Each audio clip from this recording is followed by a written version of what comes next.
Good morning बच्चों। आज हम लोग कक्षा 12 में जीव विज्ञान अध्याय 2 का भाग 6 का अध्ययन करेंगे और इसमें हम लोग बच्चों गुरु बीजाणु जनन का अध्ययन करेंगे। तो चलिए बच्चों अध्ययन हम प्रारंभ करते हैं। गुरु बीजाणु जनन। बच्चों हमको पता है कि यह गुरु बीजाणु जनन किसे कहते हैं। इसके पहले भी बच्चों हम बता दिए थे कि यदि मादा का बात आए तो मादा में गुरु शब्द लग जाता है और यदि नर आए तो नर में लघु हो जाता है। तो गुरु बीजाणु जनन यह भी हमने आपको बताया था कि यदि किसी शब्द के अंदर जनन शब्द लग जाए तो जनन का अर्थ होता है निर्माण। तो गुरु बीजाणु जनन किसे कहते हैं बच्चों? तो पुष्पीय पादपों में मादा युग्मक के निर्माण को गुरु बीजाणु जनन कहते हैं। जो मादा युग्मक है इसमें बच्चों यह अंडाणु है और इसी को हम गुरु बीजाणु भी कहते हैं। तो चलिए हम लोग देखते हैं। इसके पहले हम लोगों ने अध्ययन किया था मादा युग्मक का। यह जो है मादा युग्मक को हमको पता है बच्चों कि हम जायांग कहते हैं, लेकिन किसी एक इकाई को स्त्री केसर कहते हैं। और स्त्री केसर में पता है बच्चों 3 भाग होते हैं। ऊपर जो टॉप पर होता है वर्तिकाग्र, यह बीच वाला आपका जो है वर्तिका, और सबसे नीचे वाला होता है अंडाशय। और अंडाशय में ही पता है बच्चों जो है बीजांड होता है। बहुत सारे बीजांड होते हैं रचना। तो हम किसी एक बीजांड का संरचना अगले वीडियो भाग 5 में हम लोगों ने देखा था। अगर बच्चों आपने उस वीडियो को नहीं देखा है तो जाके पहले बच्चों उस वीडियो को देखिए। और हमने यह बताया था कि जो एक बीजांड होता है, एक बीजांड का परिपक्व बीजांड की संरचना ये है। हमने आपको बताया था कि किस तरह से जो है यह जो बीजांड आपका है यह 2 स्तरों से मिलकर बना होता है, एक बाह्य आवरण और दूसरा अंतः आवरण। और इसके अंदर कुछ जो है पदार्थ भरे होते हैं जिनको हम बोलते हैं बीजांडकाय। और यहाँ पर यह जो आपका भाग जो आवरण से बचा हुआ है अधूरा है उस भाग को हम बीजांड द्वार कहते हैं। ठीक इसके जो है विपरीत जो भाग आवरण से जो है बचा हुआ है उस भाग को हम निभाग या इसको अंग्रेजी में चलाजा कहते हैं। और ध्यान रखिएगा बच्चों, और यहाँ पर जो है आपका 3 कोशिकाएं होती हैं निभाग की तरफ। इन 3 कोशिकाओं को हम प्रतिमुख कोशिका तथा 3 कोशिका बीजांड द्वार की तरफ होती हैं, जिसमें से अगल बगल वाली 2 कोशिकाओं को सहायक कोशिका तथा बीच वाली जो है कोशिका है उसको हम अंड कोशिका कहते हैं। और यह जो आपका यह बीजांड जो है अंडाशय से जिस भाग से जुड़ा होता है उसको हम बीजांड बिंद कहते हैं। और बीच में देखिए यह जो कोशिका है उसको हम द्वितीयक केंद्रक और यह वाले भाग को हम लोग गुणकोश कहते हैं, जिसका अध्ययन बच्चों हम लोगों ने भाग 5 वाले वीडियो में देख लिया था। अब बच्चों हम इसमें देखेंगे कि किस तरह से मादा युग्मक कहाँ पाया जाता है बच्चों। तो हमने देखा था कि मादा युग्मक अंडाशय के बीजांड में आपका अंड कोशिका जिसको हम मादा युग्मक कहते हैं यह पाया जाता है। और किस तरह से इस अंड कोशिका का निर्माण ठीक है आपके इस बीजांड में होता है, इसी प्रक्रिया को हम लोग कहते हैं गुरु बीजाणु जनन। तो चलिए हम लोग अब अध्ययन करने जा रहे हैं कि किस तरह से यह जो आपकी संरचना है इसमें किस तरह से अंड कोशिका का निर्माण अर्थात मादा युग्मक का निर्माण होता है। और इस प्रक्रिया को ही बच्चों हम लोग कहते हैं गुरु बीजाणु जनन। तो ध्यान रखिएगा यह जो आपका बच्चों यह जो आपका बीजांड का है अर्थात जो बीजांड है इसमें ठीक है उसमें जो है एक कोशिका होती है और उस कोशिका को हम लोग बोलते हैं बच्चों अधस्तरीय कोशिका। पहले एक कोशिका होती है बच्चों जिसको हम लोग बोलते हैं अधस्तरीय कोशिका। अब इस अधस्तरीय कोशिका में बच्चों समसूत्रीय विभाजन होता है और समसूत्रीय विभाजन द्वारा यह 2 कोशिकाओं में विभाजित हो जाता है। यह 2 कोशिकाओं में इस तरह से बच्चों यह विभाजित हो जाता है। और जो आपकी यह कोशिका है इस कोशिका को हम लोग बोलते हैं, इस कोशिका को प्राथमिक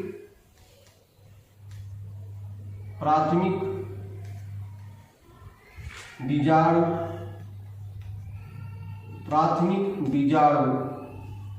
जनन कोशिका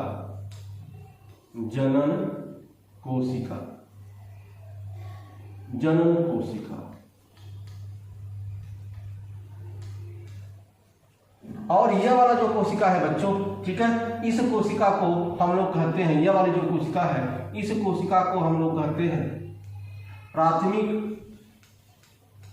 भित्तीय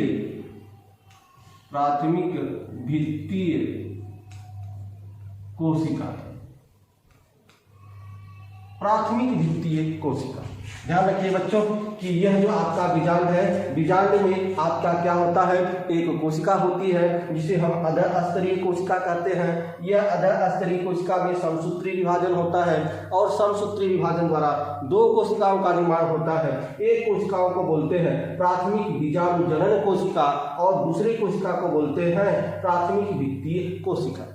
जो प्राथमिक भित्तीय कोशिका है बच्चों, इसमें कोई भी विभाजन नहीं होता, लेकिन जो प्राथमिक बीजाणु जनन कोशिका है यह स्वतः ही, ठीक है, स्वतः ही गुरु बीजाणु मातृ कोशिका की तरह कार्य करने लगता है। यह जो दो कोशिका है बच्चों, इस कोशिका में तो कोई भी विभाजन नहीं होता, इसी तरह से यह इसमें पड़ा रहता है। लेकिन यह जो प्राथमिक बीजाणु जनन कोशिका है, यह प्राथमिक जनन कोशिका है, यह स्वतः ही गुरु बीजाणु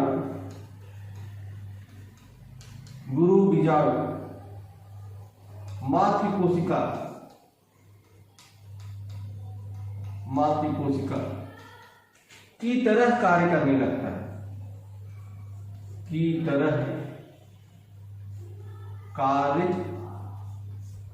करने लगता है।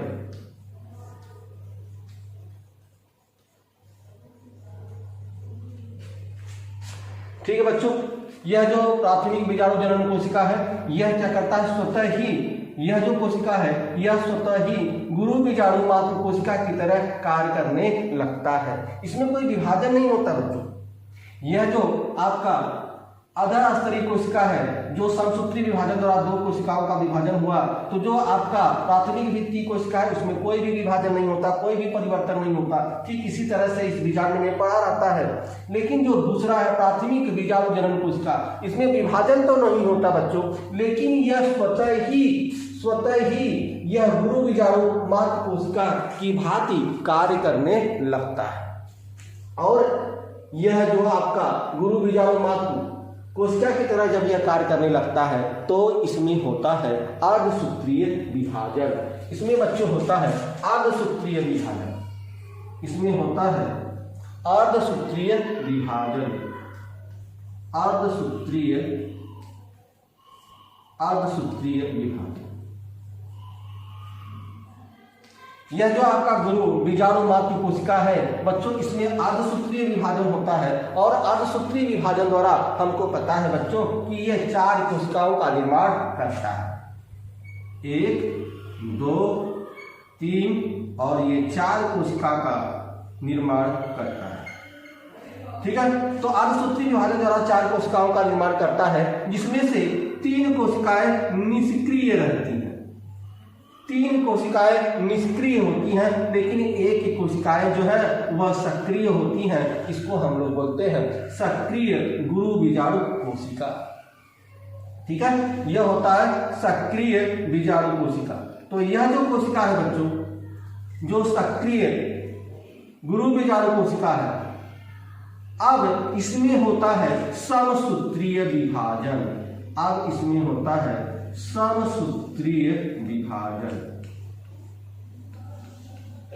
समसूत्रीय विभाजन होता है जो आपका, ये आपको पता है बच्चों कि जो गुरु बीजाणु मातृ कोशिका है, ठीक है, इसमें अर्धसूत्रीय विभाजन होता है और 4 कोशिकाओं का निर्माण होता है।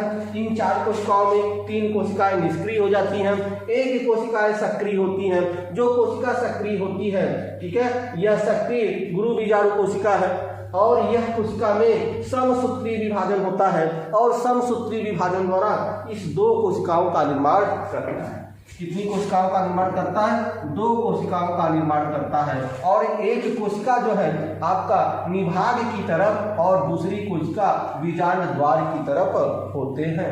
आपको पता है कि यह भाग जो है, यह वाला भाग है जो आवरण से अछूता है, अपूर्ण है, इसको हम बीजांड द्वार कहते हैं। यहाँ देखिए, इसको हम बीजांड द्वार कहते हैं और इसके ठीक विपरीत ऊपर निभाग। तो यह जो आपका सक्रिय गुरु बीजाणु कोशिका है बच्चों, यह समसूत्री विभाजन द्वारा दो कोशिकाओं का निर्माण करते हैं, एक कोशिका निभाग की तरफ और एक कोशिका बीजाणु द्वार की तरफ स्थित होते हैं। पुनः बच्चों इसमें होता है समसूत्रीय विभाजन, पुनः इसमें समसूत्रीय विभाजन होता है, समसूत्री विभाजन होता है। अब समसूत्री विभाजन द्वारा यह एक कोशिका दो कोशिका और यह एक जो है कोशिका दो कोशिका में विभाजन कर लेते हैं, अर्थात यह दो कोशिका में और यह भी दो कोशिका में विभाजित कर लेते हैं, अर्थात यह चार कोशिका में विभाजित हो जाते हैं। पुनः इन कोशिकाओं में पुनः समसूत्री विभाजन होता है बच्चों, पुनः इसमें होता है समसूत्रीय विभाजन, पुनः इसमें समसूत्रीय विभाजन होता है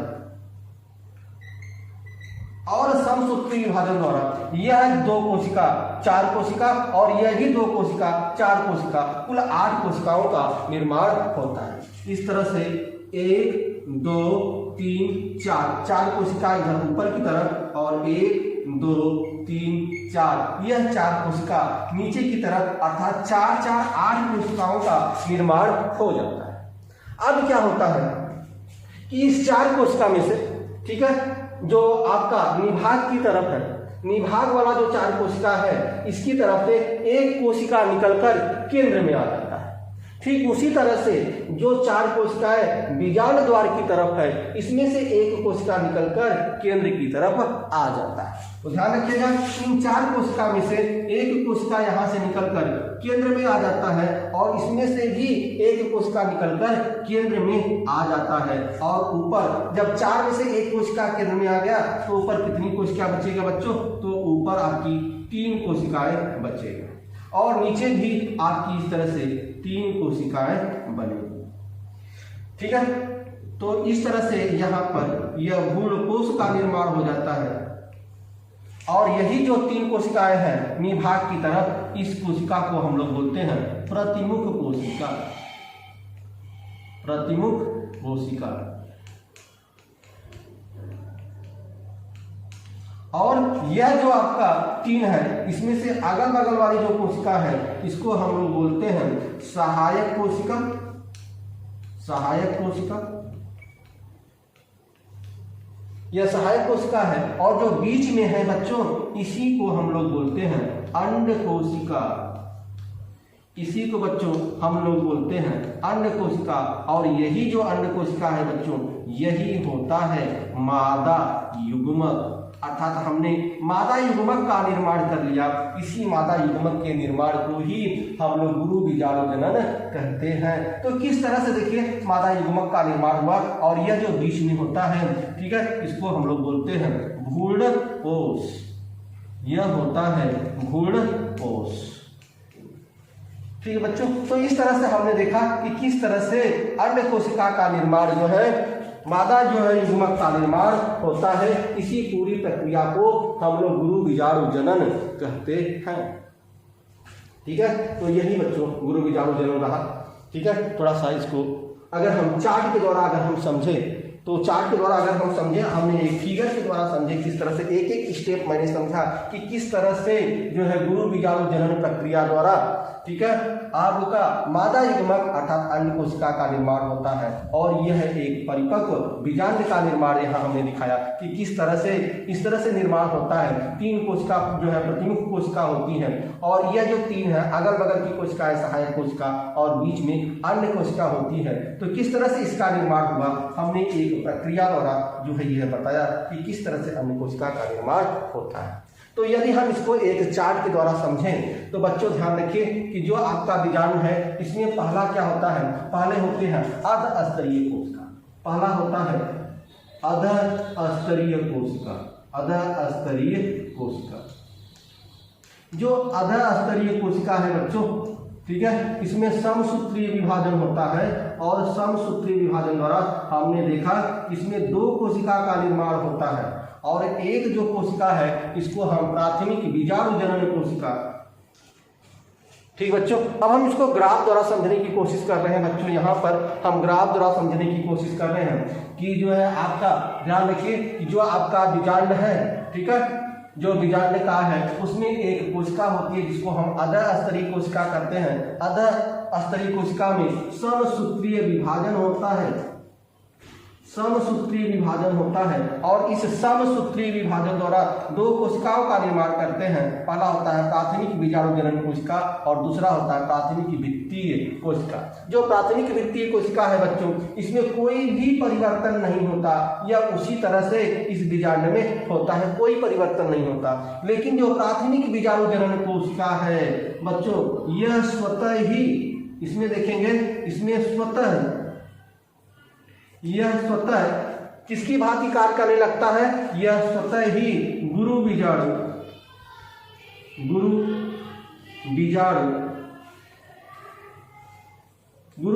मातृ कोशिका,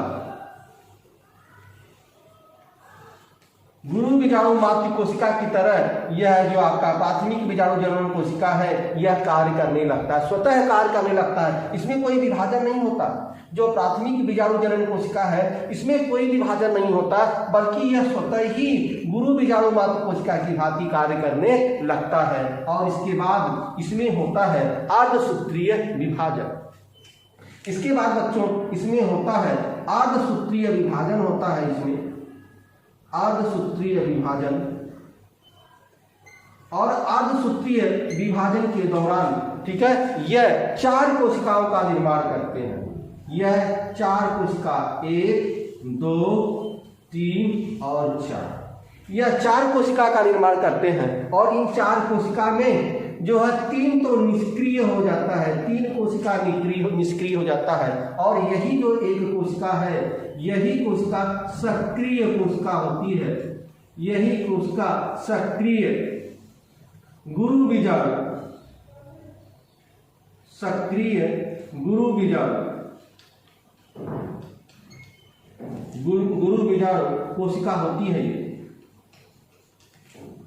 ठीक है। यह सक्रिय गुरु बीजाणु कोशिका होती है और यह फिर इसमें क्या होता है बच्चों, फिर इसमें होता है समसूत्रीय विभाजन। अब इसमें होता है समसूत्रीय विभाजन, इसमें होता है समसूत्रीय विभाजन। जब इसमें समसूत्री विभाजन होता है तो समसूत्री विभाजन के दौरान इसमें 2 कोशिकाओं का निर्माण होता है, ठीक है। इसमें 2 कोशिकाओं का निर्माण होता है बच्चों। तो यहां से ध्यान दें तो हमने देखा कि यह 2 कोशिका का निर्माण इस तरह से यह कर लिया, यह कोशिका 2 कोशिका का निर्माण कर लिया। अब इसमें समसूत्री विभाजन पुनः होता है तो यह क्या करता है, इससे 2 कोशिका का निर्माण होता है, इससे 2 कोशिका का निर्माण होता है और इससे भी 2 कोशिका का निर्माण होता है, ठीक है। यह समसूत्रीय विभाजन हुआ बच्चों। पुनः बच्चों इसमें समसूत्री विभाजन होता है तो समसूत्री विभाजन द्वारा पुनः यह 2 कोशिका का निर्माण करते हैं और यही 2 कोशिका का निर्माण करते हैं, ठीक है। यही 2 कोशिका का निर्माण करते हैं और यह भी 2 कोशिका का निर्माण करते हैं। तो 1, 2, 3, 4, 5, 6, 7, 8 बच्चों कुल 8 कोशिकाओं का निर्माण हो जाता है। इस तरह से यह 8 कोशिका का निर्माण यहाँ पर हो जाता है। किससे होता है बच्चों? यह जो आपका गुरु बीजाणु मातृ कोशिका है उसी के विभाजन के दौरान यह 8 कोशिकाओं का निर्माण हो जाता है।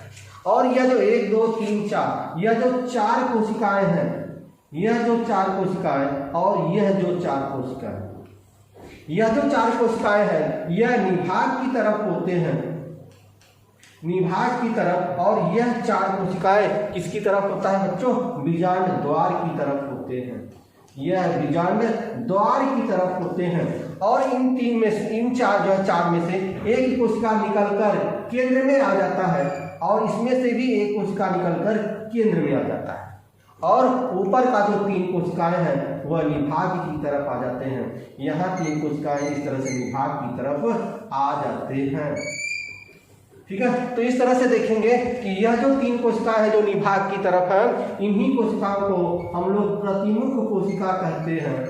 इन्हीं को प्राथमिक कोशिका कहते हैं। और यह जो तीन है, इन तीन में से जो अगल बगल की जो कोशिकाएं हैं इनको हम सहायक जो है कोशिका कहते हैं, इनको सहायक कोशिका कहते हैं। और जो यह बीच वाला है, इसी बीच को हम अंड कोशिका या इसी को हम मादा युग्मक कहते हैं, इन्हीं को हम मादा युग्मक कहते हैं। इस तरह से बच्चों जो है हमने गुरु बीजाणु जनन का विस्तार से आपको अध्ययन किया। फिर से एक बार ध्यान दें, यहाँ से चार्ट वाला ध्यान दें कि पहले क्या है कि किस तरह से जो है आपके इसमें निर्माण होता है। तो जो बीजांड होता है, इस बीजांड में क्या होता है, पहले एक अधोस्तरीय कोशिका होती है। इस अधोस्तरीय कोशिका में समसूत्री विभाजन होता है और दो कोशिकाओं का निर्माण होता है। देखिए अधोस्तरीय कोशिका है, इसमें जो समसूत्री विभाजन होता है, दो कोशिकाओं का इसमें विभाजन हो गया। और पहले को बोलते हैं प्राथमिक बीजाणु जनन कोशिका, दूसरे को बोलते हैं प्राथमिक भित्तीय कोशिका। जो प्राथमिक भित्तीय कोशिका है इसमें कोई भी विभाजन नहीं होता, वह उसी तरह से इसमें पड़ा रहता है। लेकिन जो प्राथमिक बीजाणु जनन कोशिका है इसमें कोई विभाजन तो नहीं होता बच्चों, लेकिन यह स्वतः ही गुरु बीजाणु मात्र कोशिका की भांति कार्य करने लगता है। ठीक इसी तरह से यहाँ मैंने देखा कि जो अधस्तरीय कोशिका है यह दो कोशिका में विभाजित हो गया। ठीक है, प्राथमिक बीजाणु जनन कोशिका और प्राथमिक भित्तीय कोशिका। प्राथमिक भित्तीय कोशिका में कोई भी विभाजन नहीं होता, ठीक है। और जो प्राथमिक बीजाणु जनन कोशिका है इसमें स्वतः ही यह गुरु बीजाणु मात्र कोशिका की भांति यह कार्य करने लगते हैं। तो इस तरह से यह कार्य करने लगे। फिर जो आपका यह गुरु बीजाणु मात्र कोशिका है इसमें होता है अर्धसूत्रीय विभाजन। अर्धसूत्रीय विभाजन द्वारा यह चार कोशिकाओं का निर्माण होता है। हम जानते हैं बच्चों, जब अर्धसूत्रीय विभाजन होता है तो उसके दौरान चार कोशिकाओं का निर्माण होता है। तो यह चार कोशिकाओं का निर्माण हो गया, इसीलिए मैंने यहाँ पर ये लिखा है अर्धसूत्रीय दौरान जो है यह चार कोशिकाओं का निर्माण हो गया। इन चार कोशिकाओं में से तीन निष्क्रिय हो जाती हैं, एक जो है सक्रिय होती है। यही जो सक्रिय गुरु बीजाणु कोशिका इन्हें कहते हैं। पुनः इसमें क्या होता है, समसूत्री विभाजन होता है और एक से दो कोशिकाओं का निर्माण करते हैं। तो यही जो आपका है बच्चों, इसमें से तीन तो निष्क्रिय हो गया, एक जो है बच्चा इसी को सक्रिय गुरु बीजाणु कोशिका कहते हैं। पुनः इसमें समसूत्री विभाजन होता है और एक से दो कोशिका का निर्माण कर लेता है। पुनः इस दो से बच्चों पुनः इसमें समसूत्री विभाजन होता है। तो यह जो कोशिका है इससे यह दो कोशिका बनाता है और यह भी दो कोशिका बनाता है। तो इससे दो कोशिका बन गया, इससे दो कोशिका बन गया, सभी चार कोशिकाएं बन गई। ठीक उसी तरह से यहाँ बच्चे देखिए, यह जो कोशिका थी इससे यह दो कोशिका बन गई और इससे भी यह दो कोशिकाएं, इस तरह से दो कोशिकाओं का निर्माण हो गया। कुल 1 2 3 4 चार कोशिकाओं का निर्माण हो गया। पुनः बच्चों इन चार कोशिकाओं में क्या होता है, पुनः इसमें समसूत्री विभाजन होता है। तो यह 2 से 4 कोशिका और यह 2 से 4 कोशिका, कुल 8 कोशिकाओं का निर्माण करते हैं। 4 कोशिका ऊपर और 4 कोशिका नीचे। तो इसी तरह से यहाँ पर देखेंगे, यह जो 4 कोशिका है इससे यह 2 कोशिका, इससे 2 कोशिका, इस वाले कोशिका से 2 कोशिका और इस वाले से 2 कोशिका, सभी मिलाकर 8 कोशिकाओं का निर्माण हो गया। यह जो 4 कोशिकाएं हैं बच्चों यह निभाग की तरफ है और यह जो 4 कोशिकाएं हैं वह बीजांड द्वार की तरफ है। यह जो 4 कोशिकाएं हैं उसमें से एक कोशिका निकलकर केंद्र में आ जाता है और इससे जो 4 कोशिकाएं हैं इससे भी एक कोशिका निकलकर केंद्र में आ जाता है। तो ऊपर 3 कोशिकाएं बचती हैं, इन्हीं ऊपर की 3 कोशिकाओं को हम प्रतिमुख कोशिका कहते हैं। और जो नीचे की 3 कोशिकाएं हैं इसमें से अगल बगल की जो कोशिकाएं हैं इनको हम सहायक कोशिका और बीच में जो है इन्हीं को हम अंड कोशिका कहते हैं। और यही अंड कोशिका हमारा क्या होता है, मादा युग्मक होता है और इसी का हमें निर्माण करना था, जो निर्माण हो गया। और इसी अंड कोशिका के निर्माण की अर्थात इसी प्रक्रिया को हम गुरु बीजाणु जनन कहते हैं, जो हमने इसको अध्ययन कर लिया।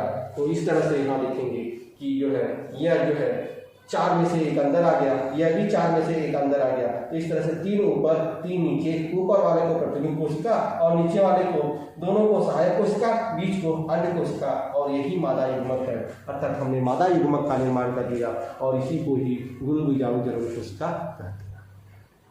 बच्चों आगे जो है हम जो पढ़ेंगे, आगे के लेक्चर में हम पढ़ेंगे। यदि बच्चों आपको समझ में आ रहा है ये लेक्चर तो बच्चों प्लीज़ इसको सब्सक्राइब शेयर जरूर करें। तब तक हम मिलते हैं आपसे अगले वीडियो में, तब तक के लिए बच्चों।